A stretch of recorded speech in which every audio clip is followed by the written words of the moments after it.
Okay. Well, welcome. Um, we have a vision with the Highland Good Food Partnership. We think that food festivals and celebrations of local food are just such an amazing thing. They bring so many benefits to businesses and to producers and to communities. And having been involved with supporting some groups with their activities, we realized that it can be quite an intimidating thing to try and set up a food festival. So we decided that we would put everything that we'd learned from chatting with folk into a toolkit to try and make it as accessible as possible for as many people as possible. So the toolkit talks you through all the things that you might want to think about when you're setting something up. And we're really keen for it to be useful for people who are setting up a really small celebration, and also people who are trying to do, a big regional food festival as well. So we are hoping that this toolkit will be helpful to as many people as possible. It's going to be free to download from our website, and we'll give you the link to that later on. But if we can go on to the next slide, Brenna.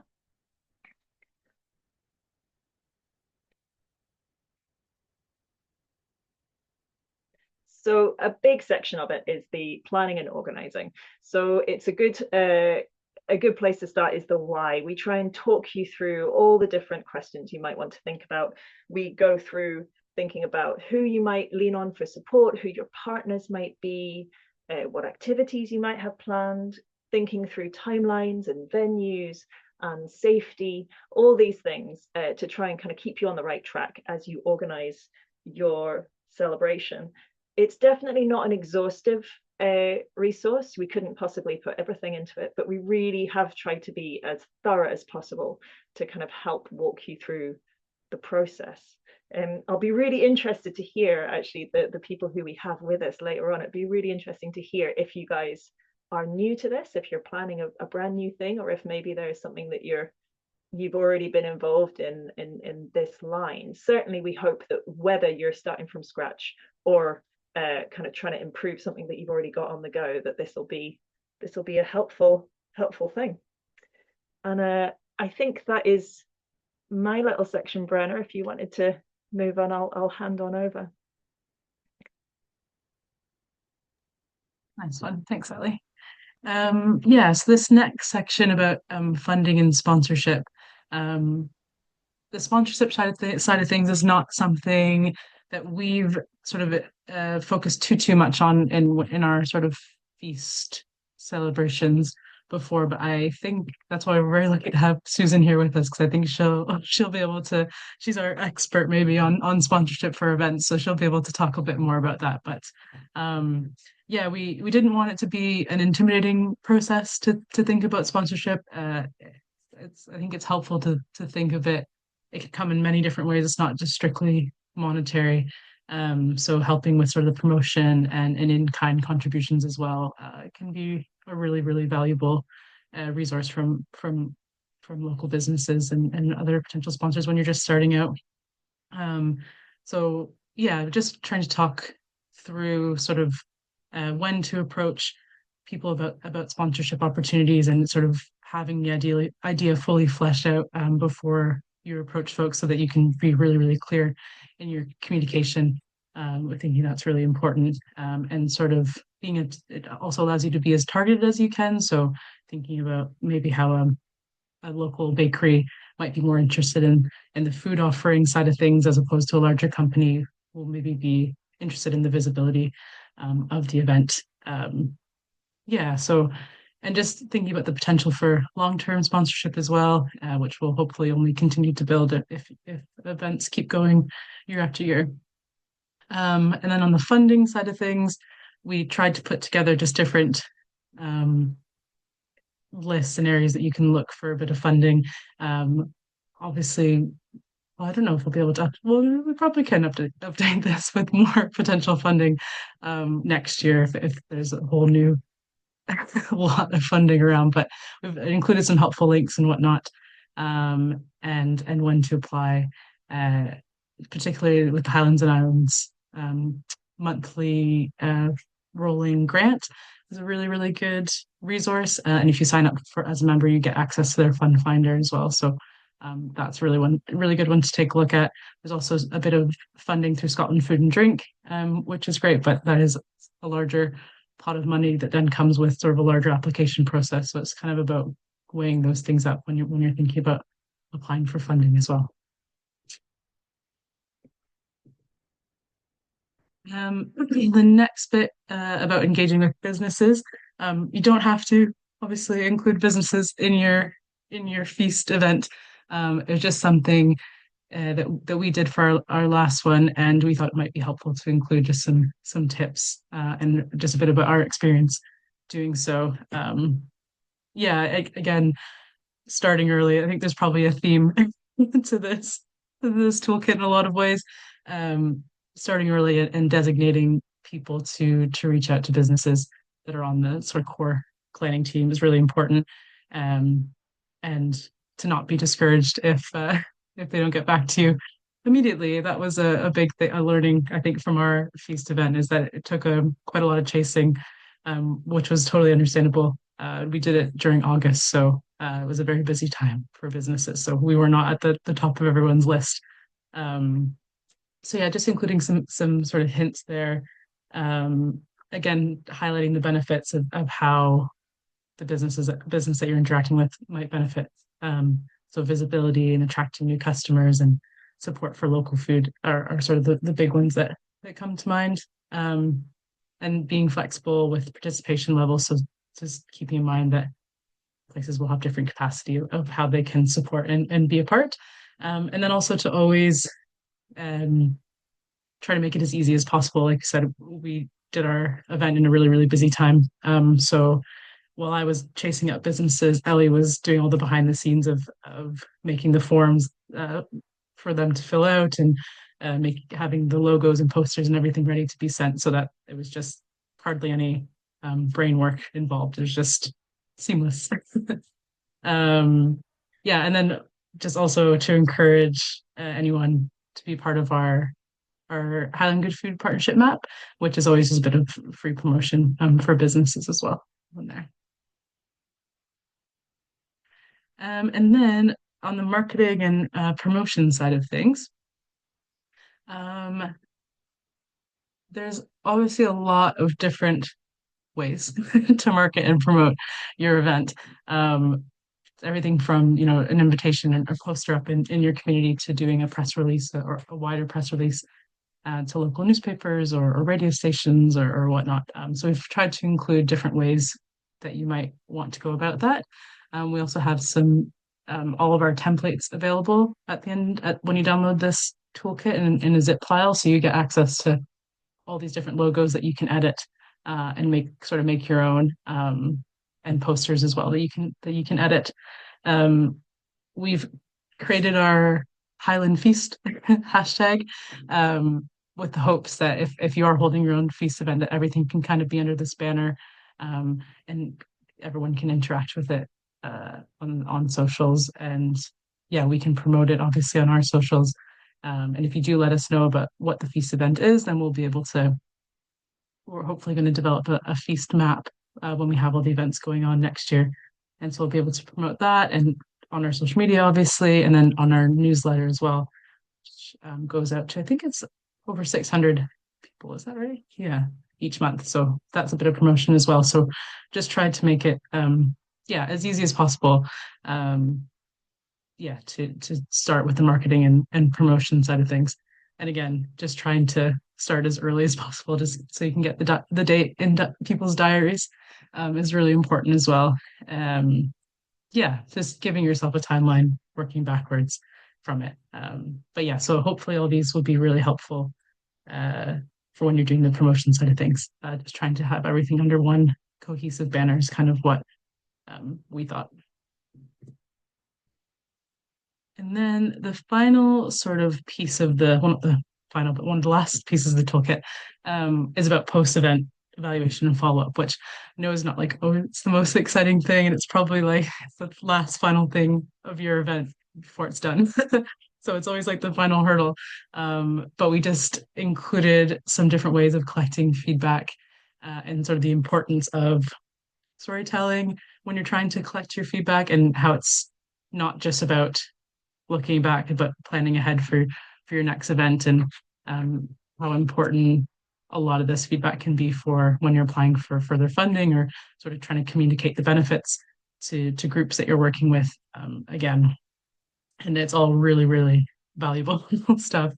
I'm sure a lot of people here know all that, but yeah, just some tips about how you can go about collecting feedback. I just had an event on Sunday, and we had some physical feedback forms, and we offered seeds from Seeds of Scotland in exchange for an evaluation form. I found that really, really helpful. Like almost got every single evaluation form back, which was great.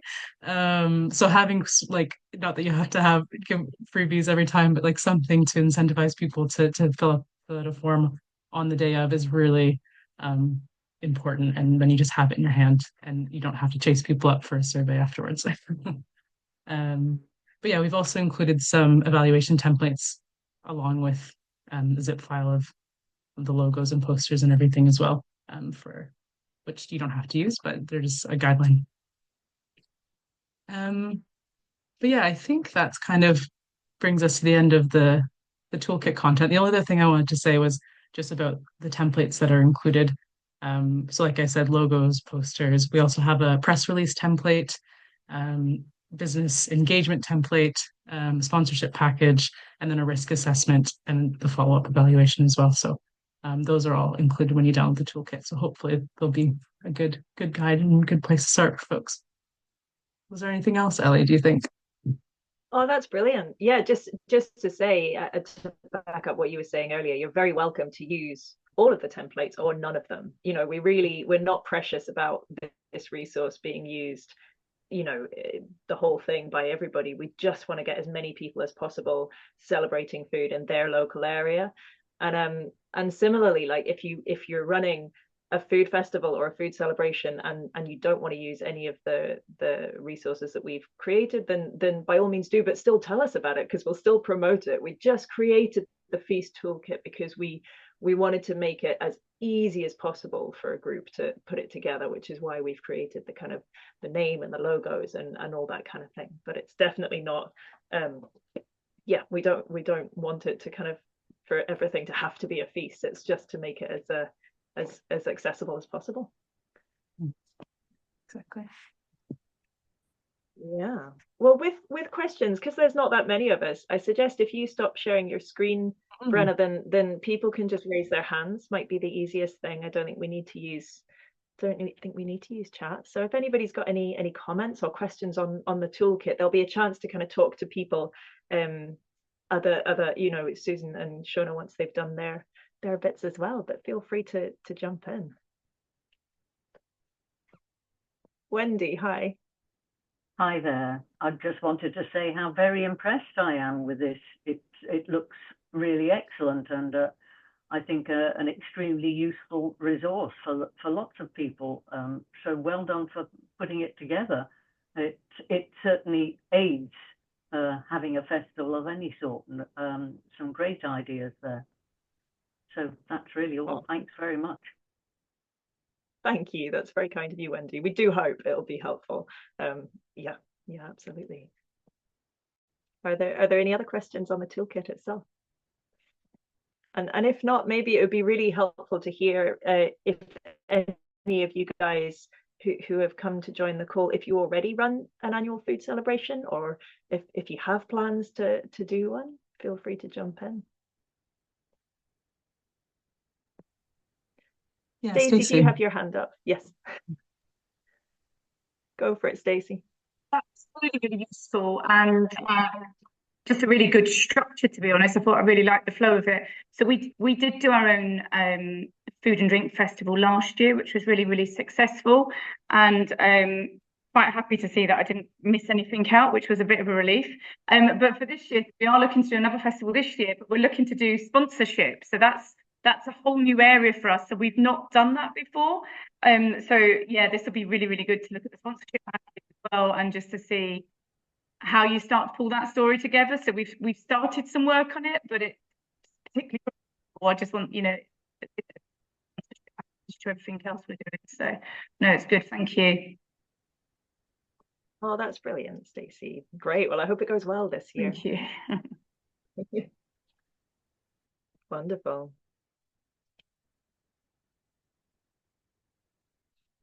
Well, Brenna, I think we've answered all the questions just in our presentation. That's wonderful. It's great. No hard questions. Perfect. Yeah, saving them up for the end. That's fine. If you think of anything, feel free to put it in the chat, or yeah, and there'll be time for more questions later on.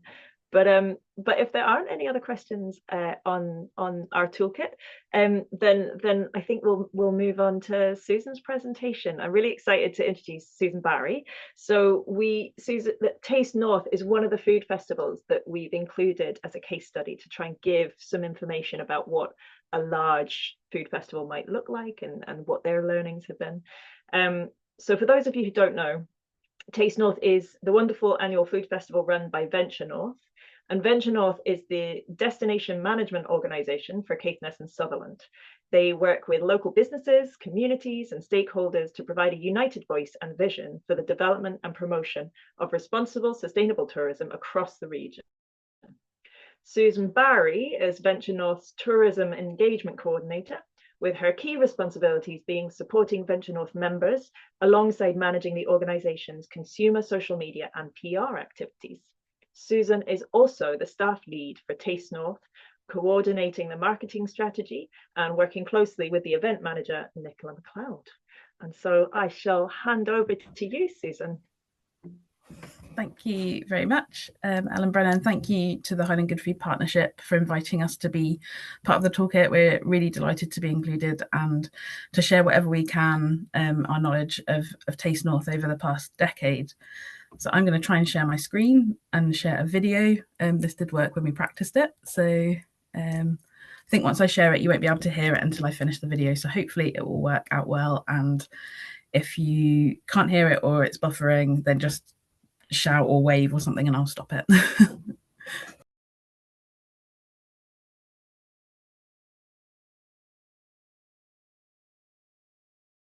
Taste North 2024 was held at Wick High School in the heart of Caithness.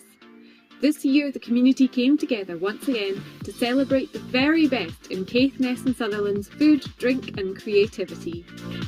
With a record-breaking turnout of over 2,100, visitors of all ages filled the venue, eager to explore what this year's event had to offer. From handcraft goods to locally produced food and drink, our exhibitors showcased a wide variety of unique and high-quality offerings. Our local businesses and producers put on amazing displays. A key highlight was the Taste North Challenge, judged by an expert panel, including our guest chef, Tony Singh. Congratulations to the talented bakers of all ages, whose imagination and skills impressed the crowd and judges alike.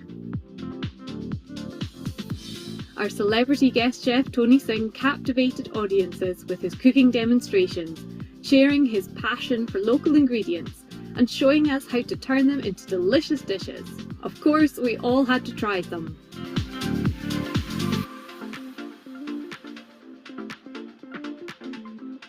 The fun continued with Mr. C's cocktail masterclass, where local spirits took centre stage in his vibrant and inventive creations.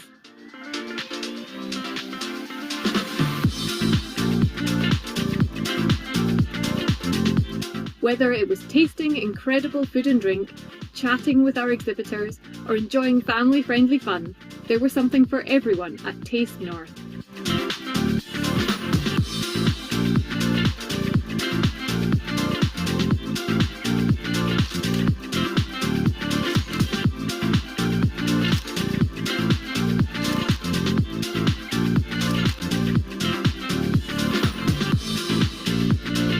Moments like these, connecting with the people behind the products, are what make Taste North such a fantastic event in the far north.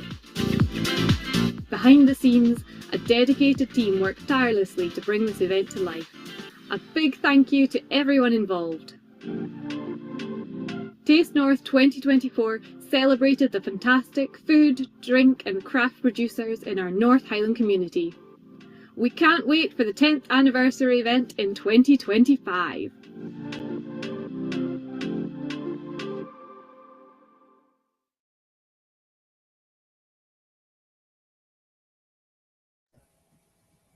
Okay, so hope you could all hear and see that. I didn't see any messages or anything, so that was good. I'll just move on to my slides.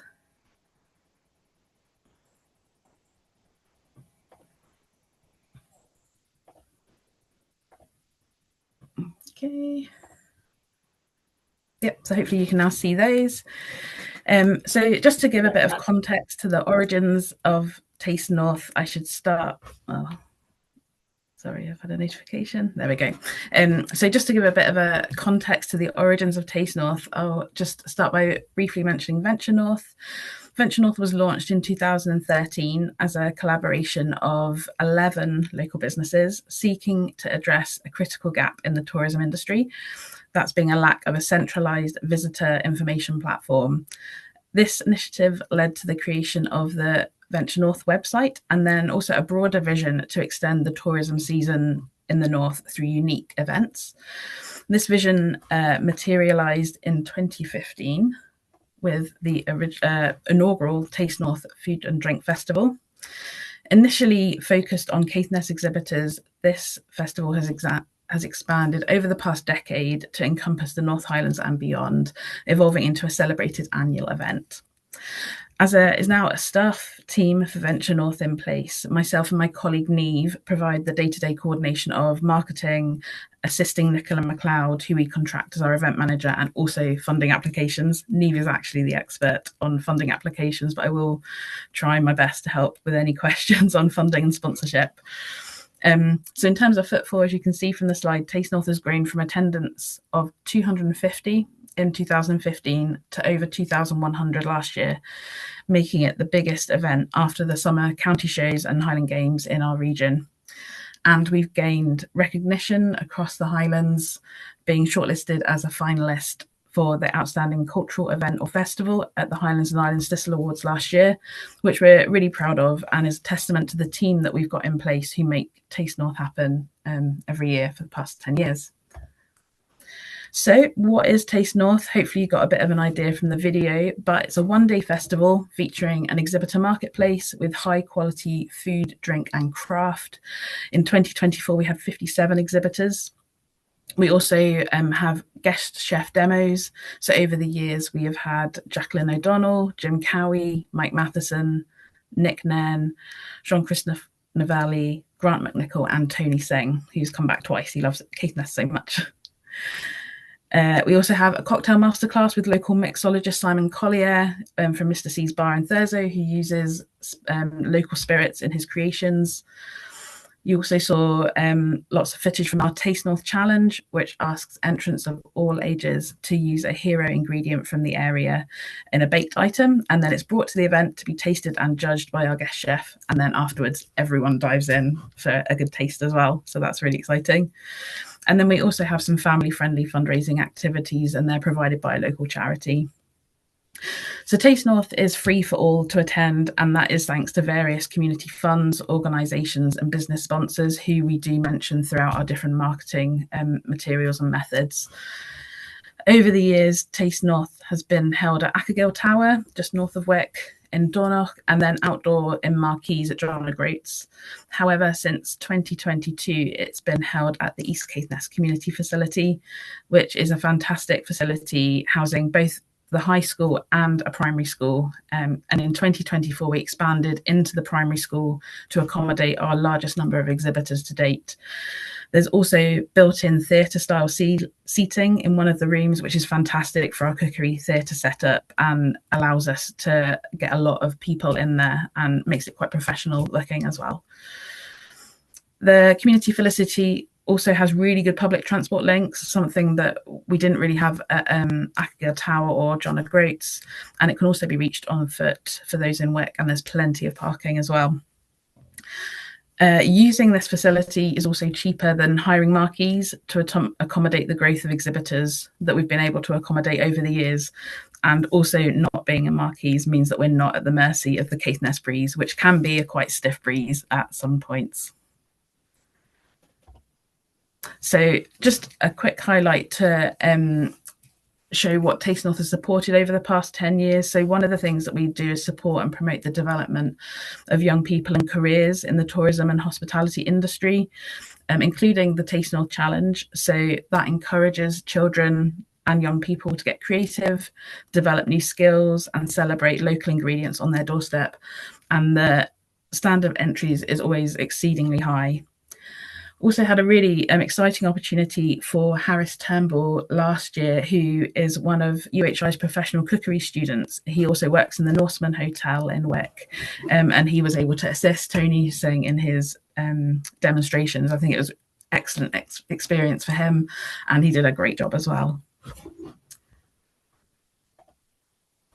Then finally, I just thought I'd mention a little bit about marketing methods, because we do use a big variety to get the word out about Taste North. So we have a page on the Venture North website. This houses exhibitor listings that stay up all year round, as well as we put up recipes from our chefs and the cocktails as well that are made during the day. So we're encouraging people to go out and buy the local ingredients and local spirits as well, so they can recreate some of those dishes at home. The social media, so we use Instagram, Facebook as our consumer social media. So we promote every exhibitor, we promote all the features of the event. So we find that we get lots of engagement on those two channels. We share information with Visit Scotland, our contacts there, and you can also create an events listing too. So that's really helpful. We use email marketing to our Venture North members and those on our industry update, so that they know and they can promote to their audiences, their customers, their guests.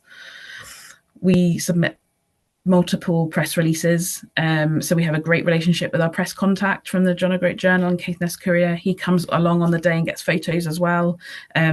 We also have our own photographer, and last year we had a videographer. But just having like some kind of press contact is really, really helpful. And he's always like going around chatting to people as well, because he can get quotes and things if we can't on the day. We also use non-digital methods. So we have some railing banners that we put up on near Tesco's in Wick and on junction, like kind of key junctions on the A9 and in Thurso as well. We use posters in the co-op, local shops. There's a screen, like an electronic screen that you'll see on the slide, that's in Thurso. So we'd love to use more of those. If there's electronic screens anywhere, we can put up a design that we can share information around that electronic screen. There's a blue box, and that's just to highlight where we do use our funder and sponsor logos. So we do that on all of our marketing materials, so that our various sponsors, whether that's wind farms, other community organisations or business sponsors, they get recognition for sponsoring and supporting Taste North. Then new for 2024, you'll see the map that's just below the BBC Radio Scotland logo. So we created a Google exhibitor map, which has had over 3,000 views since the end of October. And we promote this before and after the event, and it shows every exhibitor. So they're listed with either their website or a Facebook page linked, so that visitors can find more about them. We found that the views of this jumped enormously kind of from the middle of November up until kind of Christmas time, and then it's steadily been increasing as well. So that's great. And then also new for 2024, we branched into radio. So we had a local feature on Caithness FM, which was a kind of more long form interview segment. And then on BBC Radio Scotland, they have a What's On in This Weekend slot on a Friday, which was about 30 seconds. He had to be really concise. So we had lots of, training on trying to be really concise and then also being able to expand a little bit more. So just a word on what we're planning next. So this year we are celebrating 10 years of Taste North, and this year's event will be on Sunday, the 2nd of November at the East Caithness Community Facility in Wick. We would love to see you there. Do follow us on Facebook or Instagram to keep updated with news. But as part of our 10 years, we are looking beyond our one-day event and into next year with a couple of new developments. So the first is a Taste North Foodie Fortnight, encouraging and supporting hotels, restaurants, visitor attractions, community groups to run their own food and drink events. Obviously, we will be signposting them to the FEAST Toolkit so they can learn from our collective knowledge. We're also in the very initial stages of planning and researching a website-based foodie trail for the north of Scotland to build on the food and drink tourism industry, and that will closely tie in with Taste North. So to end with, I am just going to share my screen again and play a few business clips that I've compiled from our interviews. And we had a videographer at the 2024 Taste North, and so we've just kind of got some business interviews, and I've got just a few clips from those to share. And I'm just going to stop my share and then start again to get the audio.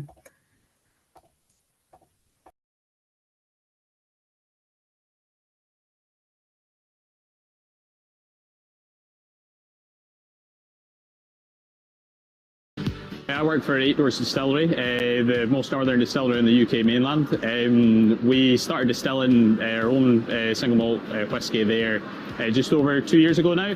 Yeah, events like this are brilliant. So obviously being based in a rural area and so far north, a lot of your events are on the road, around Scotland, around the UK, so a lot of travelling involved. That Taste North's become a bit of a flagship event for us. So ever since we opened there in September 2022, this was the first event we came. So there's a special place for it as well. And yeah, every year we've been at it. We've been busier and busier, which we're delighted to be a part of. And coming in the run up to Christmas is a great one to start with. And sort of meeting customers that have been here the last few years is also good, building relationships up with them. And yeah, no, all in all, just a really good event. We have been growing berries since 2009 and producing preserves for the last 22 years. I've also expanded over the years with doing Christmas puddings and currant buns for the Christmas period. What makes us unique is that it's all hand produced, handmade in small batches. Most of the berries that we use are our own berries. If I have to buy in berries or produce that I use for the chutneys, I buy it from local other producers like Black Isle Berries and Wester Hardymuir Fruit Farms. So these customers are from Murray and they have a vending machine, Bisset Farm shop, and they're planning to use our currant buns, our Christmas puddings, which are either 4-portion or 2-portion. And they're planning to put the currant buns in as well. And they love the idea that currant bun is traditionally handed over at midnight on Hogmanay with a lump of coal or a lump of peat. So the beauty of coming to shows like this is that it's local for us. Okay, it's a few hours drive, but the produce is authentic. It's got a novelty to it, and it's really well made. It's what we need to sell in our farm shop. So great to come here and see it. My business is confectionery. Make fudge, make Scottish tablet, make Scottish macaroons, which we still make the traditional way. We also do marshmallows as well. So basically all your sweet stuff, nice treats. I would probably so I've been here pretty much since the beginning. 2015 or 16 when it started at Ackergill Tower and then has moved up to John O'Groats. My business has grown alongside this growing as well. You know, when you're up at John O'Groats in a marquee that might have 20 of you in there, and we're now up to having sort of 60 plus vendors in this event, and it's just so well supported by the locals up here, which is great.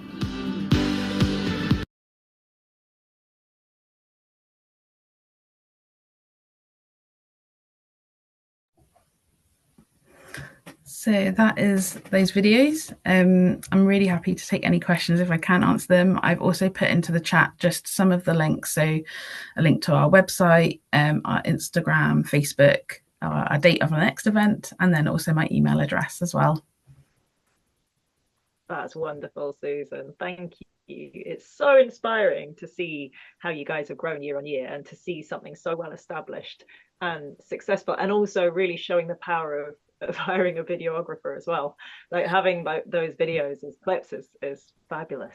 And Brenna, am I right in thinking we're going to go for questions at the end of all of the case studies? Is that what we I think that's what we said we'd do. Yeah, Right. yeah, I think so. Unless there's anything burning anyone wants to ask just now. But yeah, we'll do 2 questions at the end of everyone's, but yeah.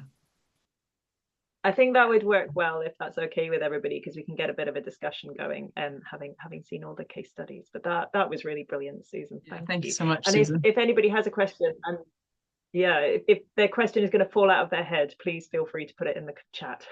We can bring it up at the end. Brilliant. Well, we decided to, like, we were delighted to be able to include Taste North as a case study in the toolkit, but we also really wanted to show that a feast, like a local food celebration, doesn't have to be, you know, a huge scale.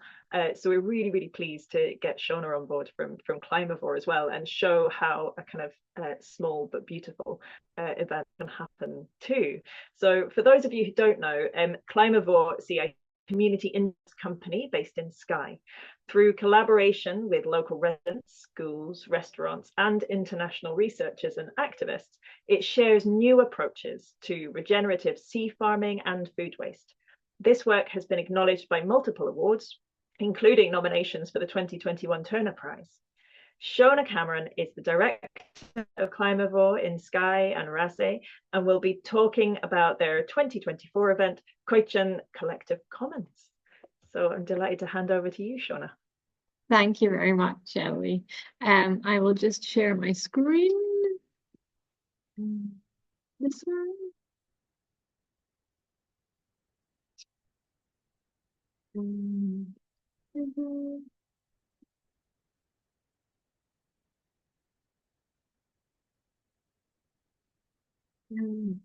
It's a very hard presentation to follow, Susan.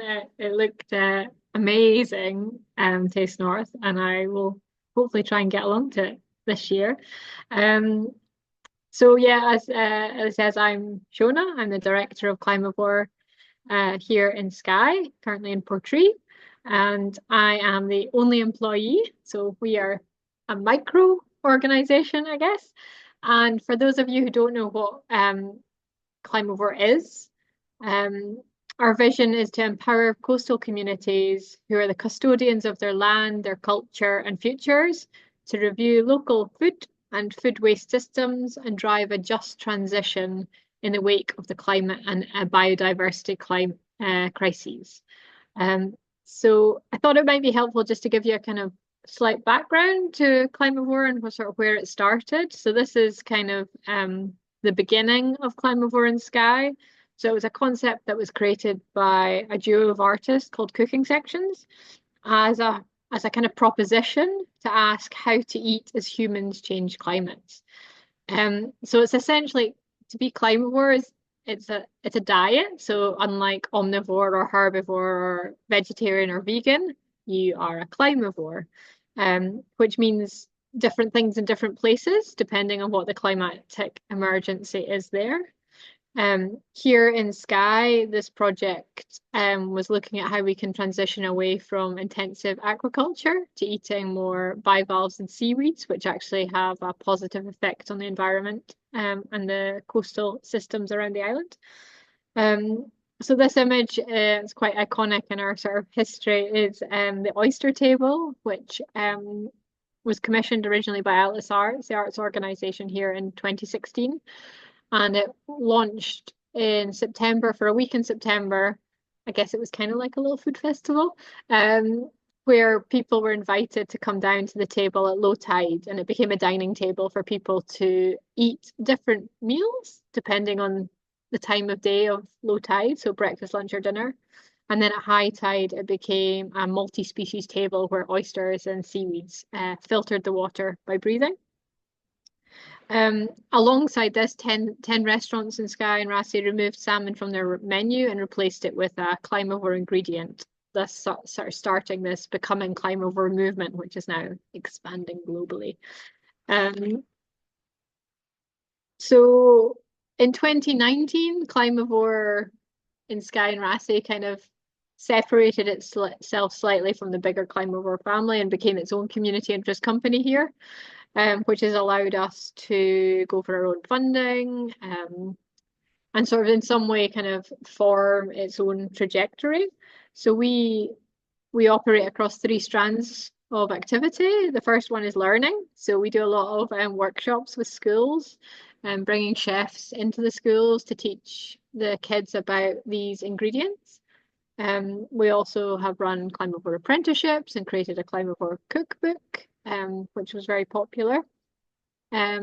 We're also, the second strand is grow. So one of our main ambitions is to set up intertidal gardens where local community groups will grow these ingredients together. And then our third strand is build, which we sort of complete the circle, and we're growing these shells, we're eating them, and then we're collecting them from restaurants around the island to create a new building material. So this is our bivalve mural project. So these artworks are created almost entirely from waste shells collected from restaurants around Skye.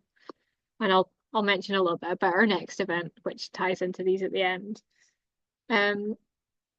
So part of our program and our kind of, I guess, the events that we do is very much about creating opportunities and spaces for people to kind of come together to discuss these future economies and ecologies from the island. So very much going back to the oyster table and what that did, but continuing in that vein to create these new spaces in different ways. And part of we find that is often about taking people into the environment and into these places we're talking about.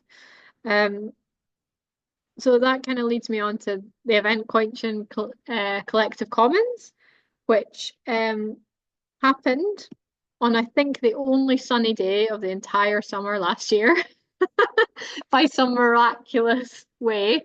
The sun came out, and this is in South Skye in Slate, looking over to the mainland, on the 31st of August. And it was a 1-day event on a Saturday, which explored a lot of the themes that Climavore was interested in. In particular, looking to the past to inform the future and our relationship to food.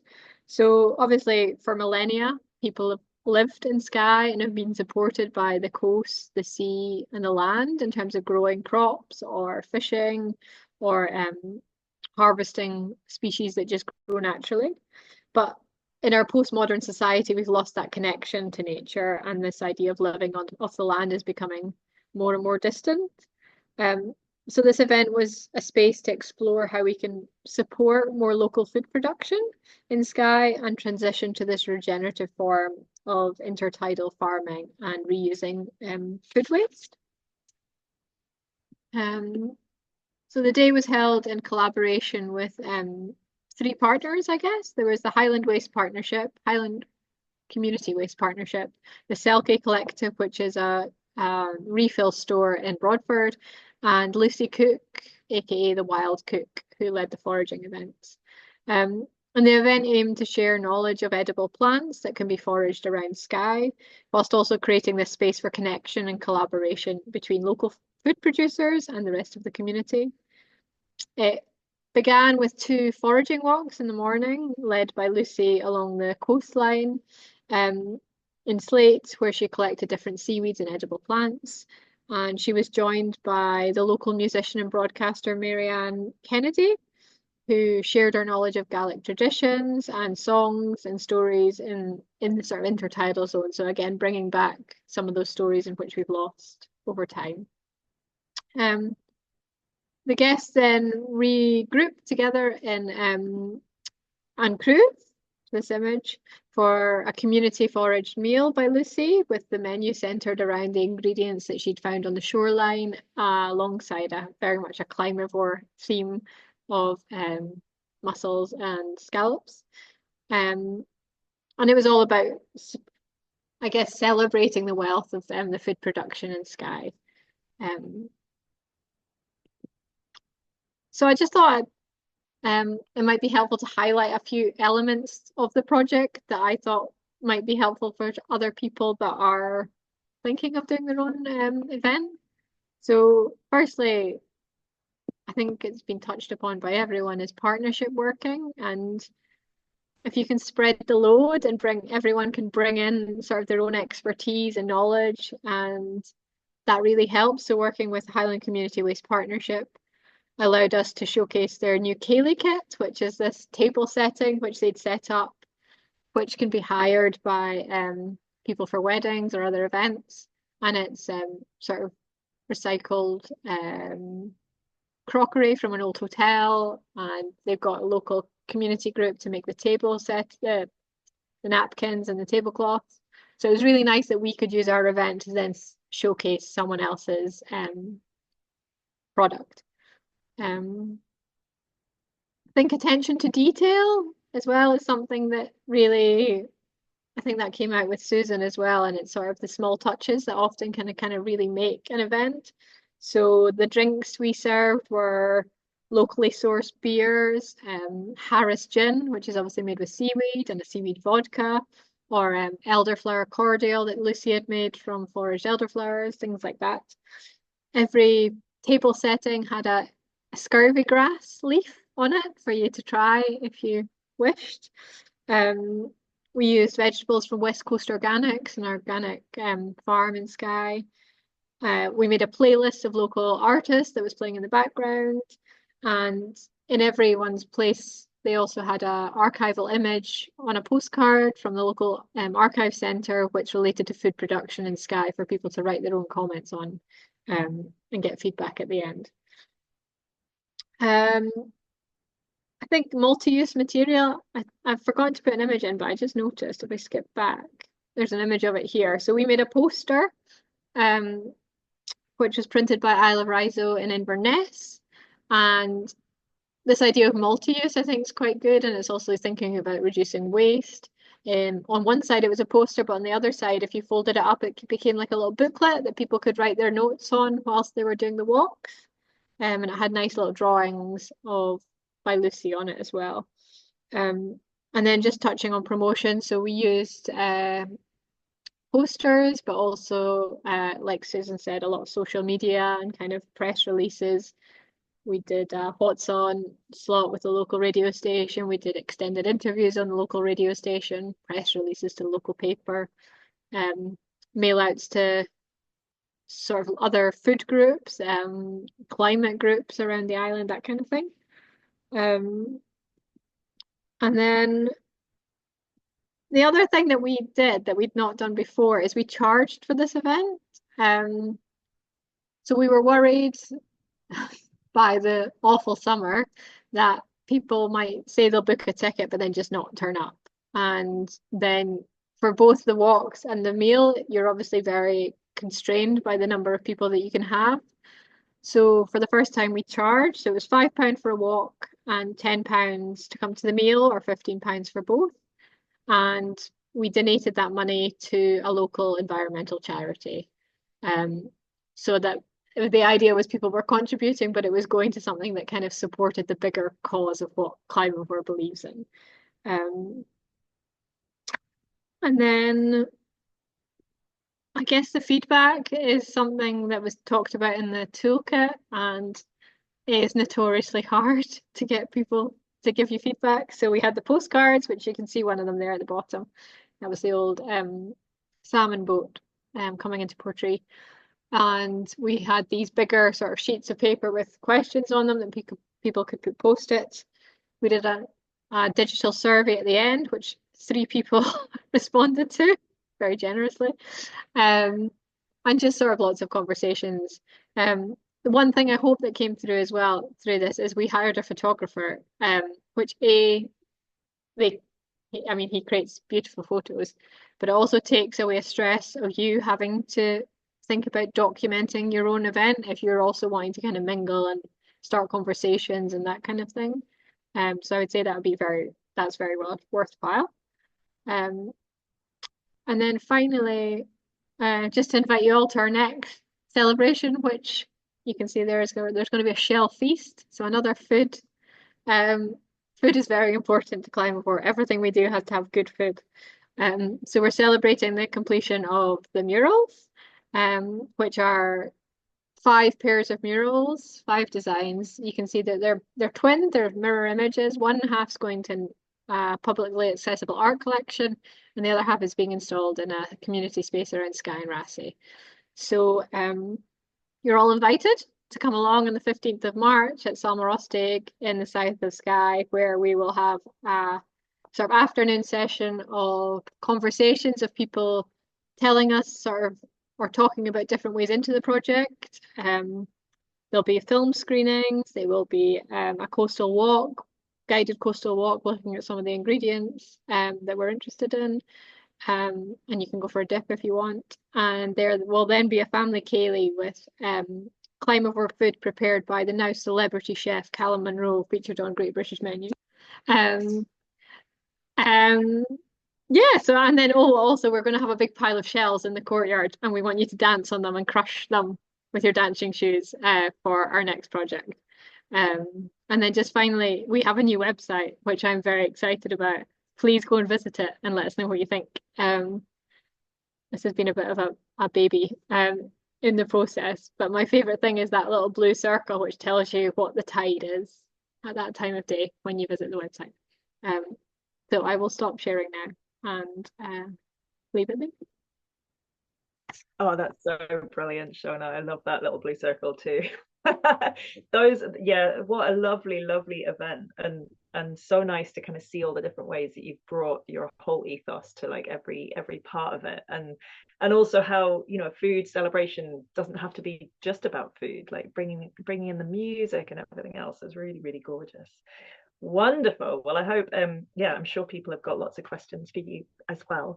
But I'm going to hold them off just for a moment while I'm just going to talk very briefly about the event that we put on as the Highland Good Food Partnership last year in the Black Isle. Brenna, I wonder, would you be so kind as to share your screen with that slide on it for me? Oh, brilliant. Thank you. So so we were really lucky in that there was already a brilliant food festival happening on the Black Isle run by the Culbokie Community Trust, and so we kind of decided that we would do something to kind of augment what they would do, something to complement it. So I hope it's a helpful case study to see that you don't have to kind of do the whole thing. Sometimes you can just make it even better by kind of adding another element. So they already had their food festival planned for the Saturday. So we talked with them and collaborated and decided that what we try and do is run a couple of different things to bring more footfall over to the Black Isle, and try and get some more tourists coming in from Inverness and things like that. So we made sure not to kind of get in the way of Saturday, but we decided that we'd run a film screening on the Sunday at the Cromarty Community Cinema. And have a discussion there all about kind of food ecosystems and community food and things like that. And throughout the whole weekend, the main part of our work was approaching every food business that we could find on the Black Isle and trying to persuade them to get involved by showcasing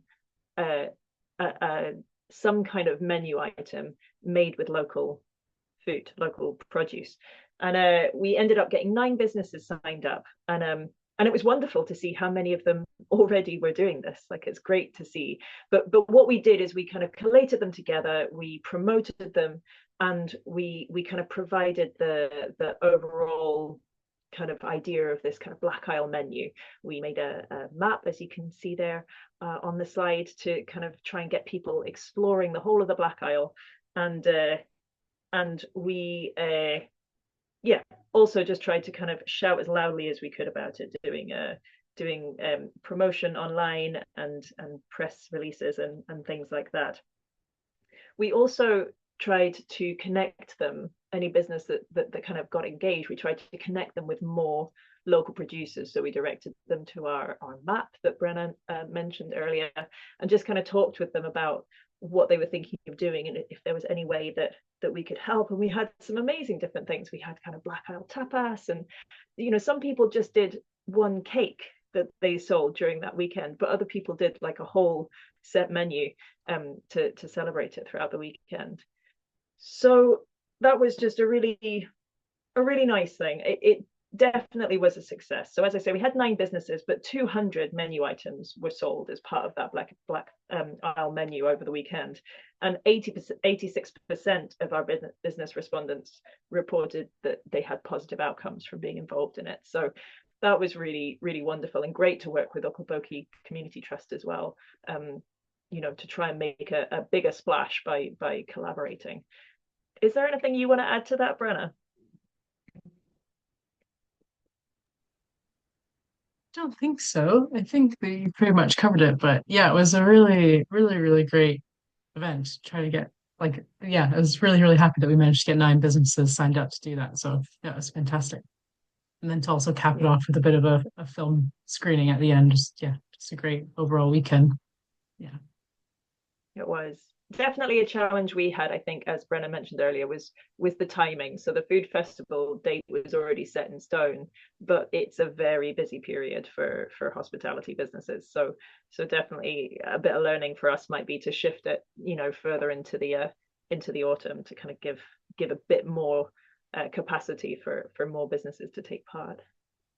Yeah, absolutely. Great.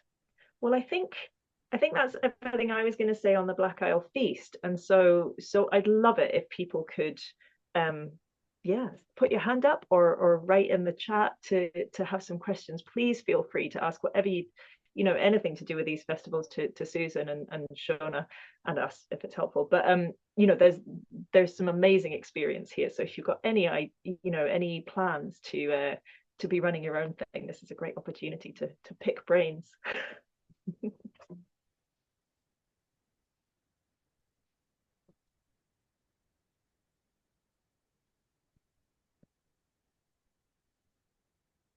There's one question on the chat. Oh, sorry.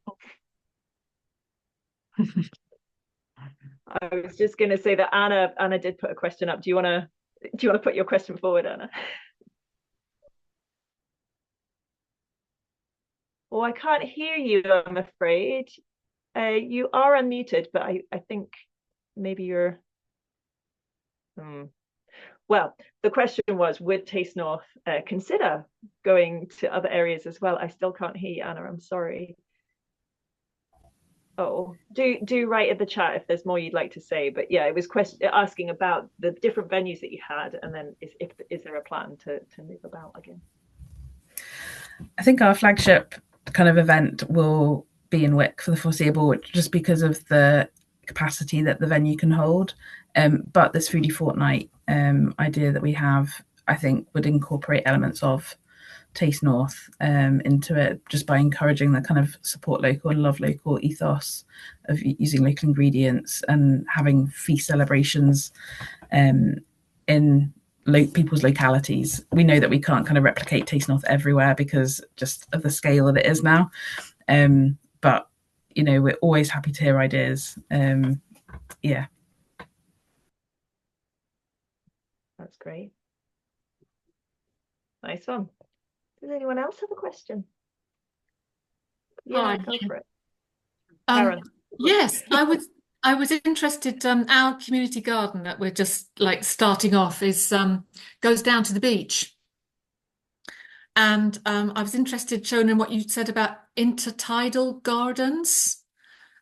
Could you talk a little bit more about what you meant by that? Yeah, sure, of course. So what we're interested in specifically is how you could grow seaweeds and bivalves together in the intertidal zone. So we have created kind of systems and tried systems of different ropes, sort of trestle-like systems with ropes. Obviously, we don't want to put plastic in the ocean, so we had various natural ropes, including a heather rope, which was very popular with the seaweed, and tried them growing on these different systems. But we also have tried just cutting back certain seaweeds. So there's if you've got quite a lot of like the rack ones, they can often kind of go everywhere. But actually, if you cut back some of them, some of the tastier stuff, like the dulses and the sea lettuces, will grow. So that's another way, is like gardening with the shoreline just as you would your garden, and actually can encourage the growth of other species just like that. So our aim although it's proving very complicated because of the licensing processes are not supportive of small scale producers really, is to have sort of a system around Skye where in different communities we grow different species based on where they are and what is kind of abundant there and what we can grow, and then it creates some sort of cooperative system. We're very lucky that in Kyle of Lochalsh there's now a seaweed processing facility that's also a community interest company, so that takes like a big chunk of the issue out of the equation, so to speak, and how you could produce and create this into a viable food source for the restaurants or people. So how to work with communities to create this cooperative system where we can grow more seaweeds and bivalves at a small scale. So we're very much like things should be done small and sustainably around the island. Okay, thank you. No worries. And Shona, did you have a question just from before there? Sorry, your hand was up. Yeah. Susan, I was just interested to know how you've managed to grow the festival. Has it happened quite organically, or have you done anything different to make and more people come? And do you get quite a diverse range of people, or is it mostly people interested in food? So we do have a very strong local following. I think kind of just as the festival has grown every year and more word has got out, then I think it has become more popular. I think last year we did notice that more people were maybe travelling from Sutherland up to Caithness for it, and beyond as well. For example, that couple from the farm shop in Murrayshire. And they were using it as a kind of busman's holiday, if you like, to kind of find out about other kind of local producers that they could stock. So I think it has kind of grown just in the nature that we've just been able to offer like bigger names for celebrity chef. I think that's a big draw. Obviously there is a cost implication in that, which is we've been able to kind of accommodate every year. So that's been really good. So I think the guest chef is a big draw for people, especially if they're using kind of like accessible recipes, like, they're not kind of using like caviar, or they're using kind of ingredients that people can get in their supermarket or like a farm shop or at the local butcher. So I think that's kind of a couple of reasons why it's kind of grown over the years. I have a little question for you, Susan, as well, just talking about kind of scale and the growth. It's obviously you've kind of found a venue that you like and that works. I know that we chatted about the difficulties of using marquees in the north of Scotland, but yeah, I was interested to know, do you feel like you guys have reached like the perfect scale now? I guess it's sort of limited now by the venue that you've sort of chosen, but yeah, I'm interested in how this concept can work for like tiny and big. But yeah, because you're the biggest food festival that I've kind of seen up here, do you feel like can it get too big? I guess Yeah, I guess the event manager would be a good person to answer that question. I think what we've seen growth wise is the attraction from exhibitors out with Caithness and Sutherland. So Isle of Skye Bakery coming along, more exhibitors from the west coast of Sutherland as well. Like there's a kimchi producer near Lochimber who came along for the first time this year. So whether it's loads bigger, but we do want to see like a breadth of exhibitor, and I think that's kind of a great way to grow. Yeah, thank you very much. That's great. And a lovely comment in the chat there from Laura. Thank you for that. Yeah, it's wonderful to hear kind of all the stuff that you're planning, and also just on you touching about young people. It's great to see in both Taste North and in Climavore that kind of connection, and to young people, and how important it is to enthuse them about local food. Yeah, Shona, I'll definitely be in touch with you just about the kind of local chefs into local schools and things. I think that'd be a really nice way to branch out into our 10th year as well, just making those connections. Mm-hmm. Yeah, maybe you could comment a little bit on that, Shona, if you're able. It would be, I'd be really interested to hear a little bit more detail as well. Yeah, so it's obviously through the home economics classroom that we've been working. And what we've been trying to do, I guess, is this sort of connect the younger generation with those traditional ingredients that their grandparents or whatever would have probably used. So we've had Michael Smith, the Michelin star chef in Skye. He got the kids to, oh, he was the guy who took the mussels in, and I think he blew their minds slightly in coming up with this big bag of mussels and asking them, how much do you think this costs? And they were like, oh, 50, 60 quid, or is it £5?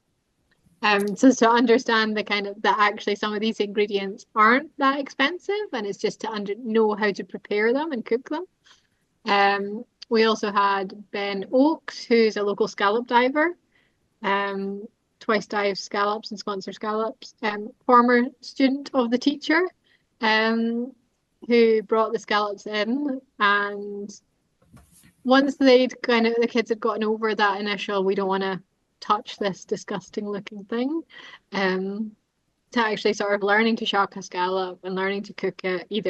Some of them did it ceviche and others did it in the pan. And it was just really interesting seeing the kids kind of like come alive, I guess, when they were using these ingredients. We also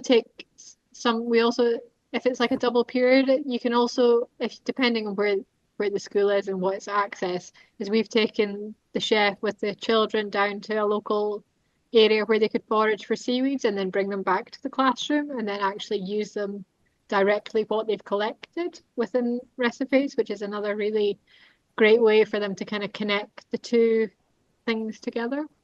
And also, I mean, it's a very difficult age group. You don't feel like you're getting much from them, but the teacher was amazing and said a lot of them wrote about the experiences and that sort of connection back to their heritage and tradition in their exams, which really kind of made my day in that sort of sense. We did also run a series of apprenticeships where we worked with local restaurants, and we had 8 students do fully funded apprenticeships, funded by the Pebble Trust, where they worked with a chef or a brewery or a cafe to bring Climavore ingredients into the menu, and sort of use that sort of connection of the sort of learning directly from the chefs. One of the students actually went on to do a cookery course, and then during COVID we tried to do that, but we couldn't, so we did a cookbook, which is actually a really lovely thing where the chefs worked alongside the students. So there's some recipes by chefs and some recipes by students using these ingredients. So yeah, lots of nice different ways to, I guess, get them to collaborate together. I should say as well, we paid all the chefs to do it. They didn't do it out of the kindness of their hearts. It definitely helps, doesn't it? That's wonderful. That's great. Does anybody have any questions on that before we move on? There is a question in the chat. No. There's a question from Anna. I'll read it out, Anna, because I think there's something with your microphone. But does anyone know someone? We don't really have many food producers putting food into the local area, central Sutherland. Objective would be to help folks realise the benefits of organic growing or more home growing. Hope that makes sense. So yeah, I guess, are you asking if people know of producers in your area? Is that the... Yeah, does anybody from that area? It is a tricky thing to find folk, especially if they're small scale. We try our hardest at the partnership to kind of encourage as many producers to kind of get onto our map so people can find them. And also, if anyone has done a food festival with just homegrown food, well, there we go. There's a challenge. Has anyone done a food festival with just homegrown food? I mean, it's where do you start the, how I think big? that'd be a really interesting concept for a food festival, because when you go to the shows and it's all like the contest for the longest carrot or biggest turnip or whatnot, you never get to taste any of them or anything. They're just on display. It'd be kind of nice to actually eat them. So maybe it could be something like that. we did a soup disco at Cannock as part of a kind of community engagement event, which was great. People brought stuff along, and we made it into a soup, which was really nice. But yeah, it is an interesting question of scale, and how do you, yeah, it's so interesting when you put limits on something to really challenge yourself to just use stuff from that small area, or do you kind of celebrate a wider area like Venture North does to kind of really bring in as many people as possible? There's all sorts of options in between.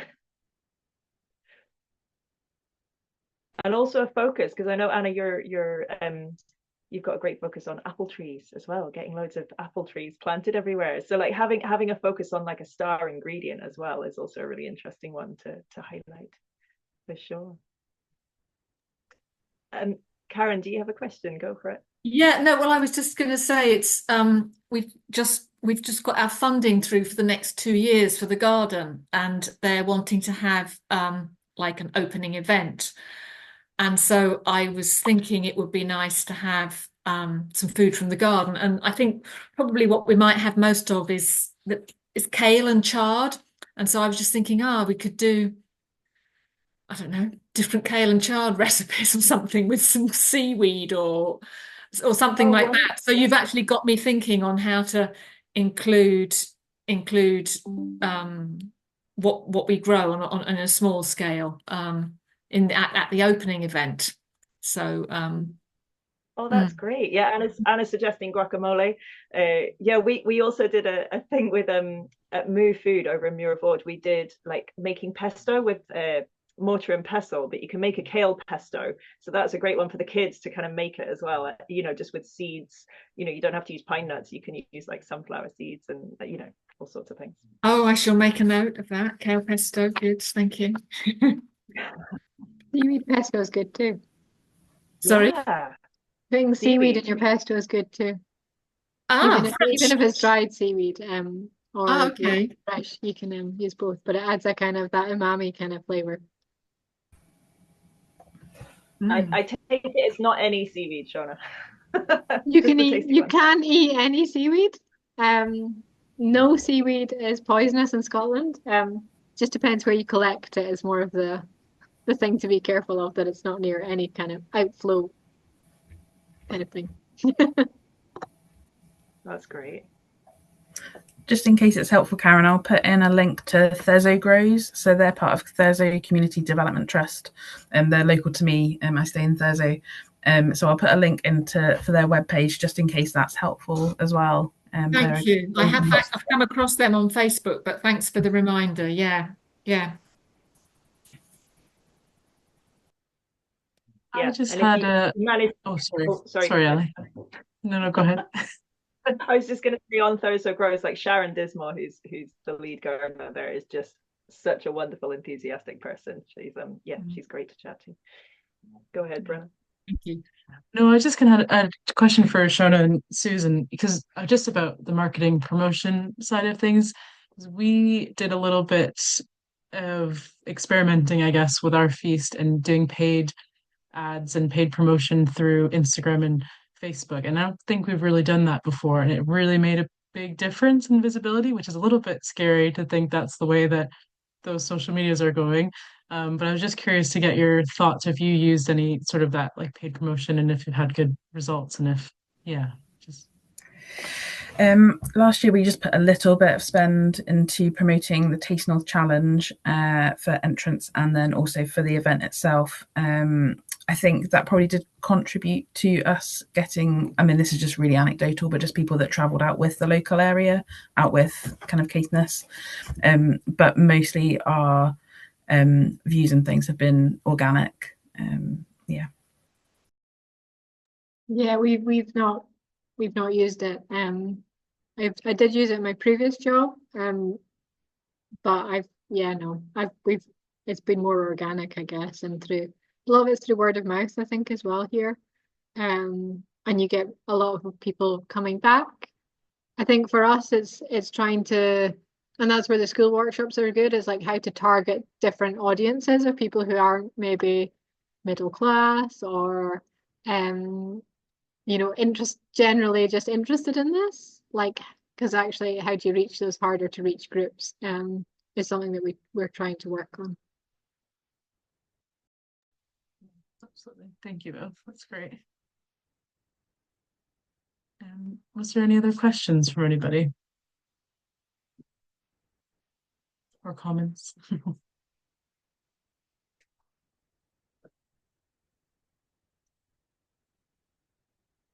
That's it.